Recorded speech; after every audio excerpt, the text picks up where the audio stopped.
the more things change, more they remain the same. Not for nothing do they say that. More proof of the language we use for women in the country demeaning and certainly completely unnecessary. Now Sharad Yadav, whose comments against women have been slammed in the past, has brought daughter's honour into focus, comparing that with what he says is the honour of the vote. Needless to say, he thinks the daughter loses. ये जो ballot paper है, याद रखो, इसके बारे में सब जगह बड़े पैमाने पर समझाने की बताने की जरूरत है। ये बेटी की इज्जत से भी वोट की इज्जत बड़ी है।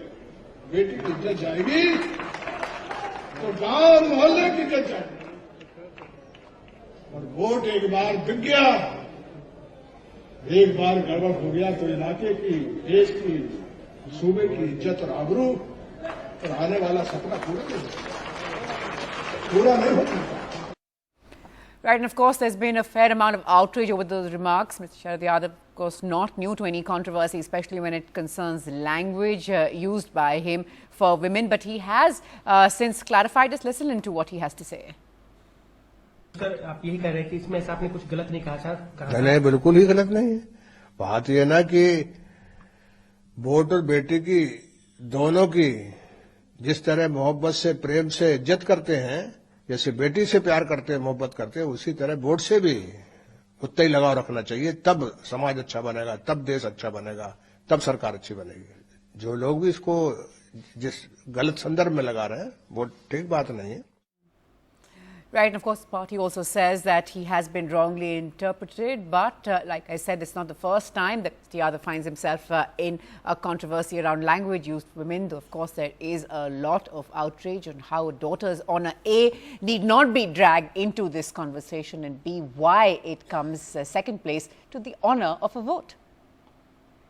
उसका इंटरप्रिटेशन गलत है। वोट और बेटी अपने से अच्छे आदमी को दी जाती है। बेटी अगर गलत घर में जाती है तो एक घर खराब होता है। वोट अगर गलत व्यक्ति के हाथ में जाती है तो प्रदेश और समाज खराब होता है।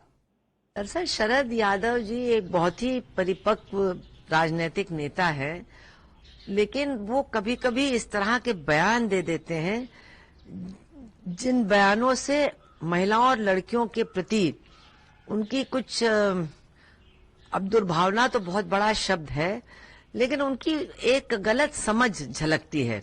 औरतों और लड़कियों के बारे में बोलते समय बहुत सोच समझ करके बोलना चाहिए, और इस बात को याद रखना चाहिए कि वैसे भी हमारे देश में औरतें और महिलाएं कितनी असुरक्षित हैं और कितना ज्यादा अपमान बर्दाश्त करती हैं।